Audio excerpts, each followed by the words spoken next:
Let's bring in our first guest for the hour. We've got Troy Gayeski, co-CIO of Skybridge. Troy, it's almost like we timed this perfectly, right? I know you've been bullish on Bitcoin for some time, but I wonder if we can just get your response to these headlines coming out of China right now. I mean, how significant do you think a mover that is? How significant is the headline? Well, yeah, I think the key on the miners has to be sorted out a bit in terms of what does that mean for the network. Clearly, globally, there should be an evolution towards cleaner energy. Some of the dirtiest mining is done in China, and they've taken steps to reduce that in the past. I think broader, if you compare it to other assets, right? Whenever you have a cascade of bad news and you have jittery investors that perhaps bought in at higher highs or higher lows than we are today, bad headlines like this can exacerbate downside in the short term.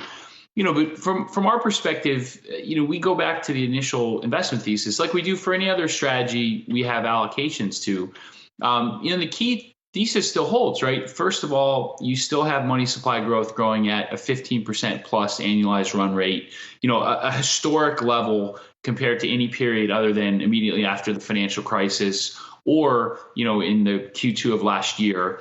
The desire for central banks to debase their way out of massive amounts of debt that governments have obviously had to engage upon to support the economy. Then two, it would still be extremely shocking if this bull market period is shorter than the last one after the 2016 halving, right? Given all the positive developments on the macro front.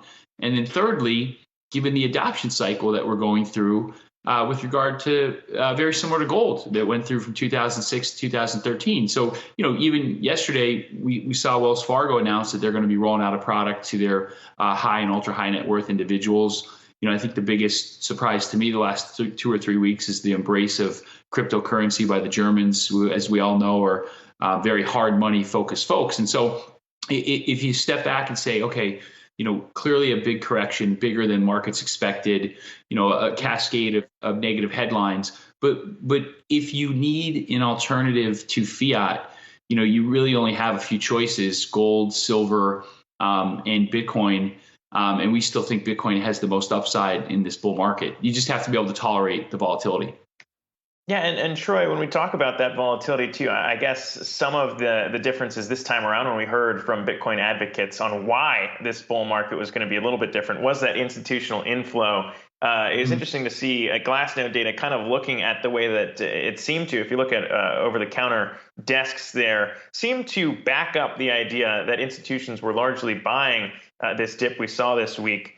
And to your point, I think it sounds like kind of damned if you do, damned if you don't when it comes to the sustainability risks to Bitcoin and kind of why we saw this downturn this week when Elon Musk is talking about those. Because if you do have maybe miners in China moving off and having cleaner miners coming on, that would seem to be another boost for institutional buyers to jump back in there too if they have ESG concerns.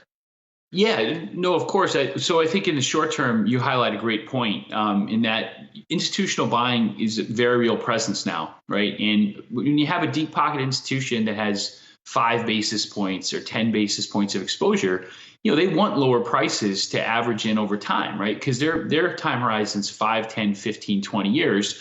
And then, of course, you have hedge funds that love nothing more than the trade markets that have tiny positions that can, trade around volatility like you have in no other market. So, that is a healthy development and should over time lead to more stability.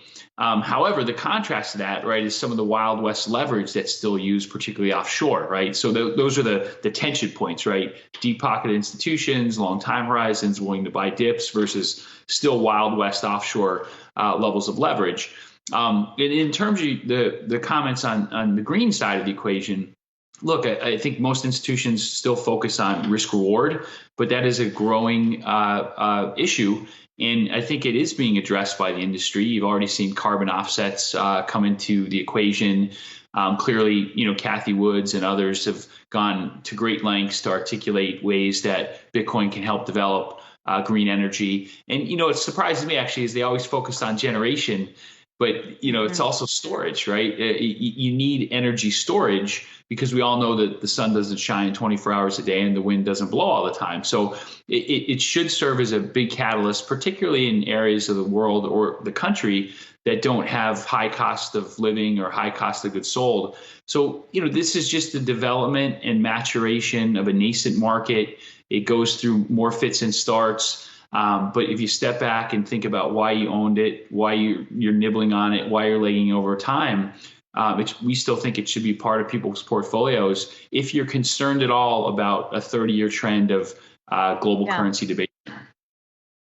Troy, prior to that sell-off we saw on Wednesday, we were talking about that JP Morgan note that came out that talked about transitioning, or a lot of institutional investors sort of rotating out of Bitcoin back into gold. I mean, you're one of those investors. What have you done with your positioning in light of this recent sell-off? Are you buying on the dip? Yeah, so in our core portfolios, we've sized at our cost max going in early December, and we were very fortunate at the entry point about 18.5, and from here, the goal is to play the bull market and let it run, and then live with the corrections that come. However, on the client side, because we have direct funds, we've seen certainly increased buying activity recently, and with all due respect to the JP Morgan note, because we do have a tremendous amount of respect. We don't see that at all. It does surprise us that gold topped out last August and has sold off since then, and it's starting to get a bid here as well. But the world went through an adoption cycle for gold from 06 to 13. We think it's a viable alternative as well. So there's nothing wrong with owning it, and everyone should probably own a bit more. But we don't see this wild rotation, from institutions that have 0.0001% in crypto, selling that down and buying bullion. We've seen no evidence of that. Skybridge Co-CIO, Troy Gayeski, good to talk to you today. Have a good weekend.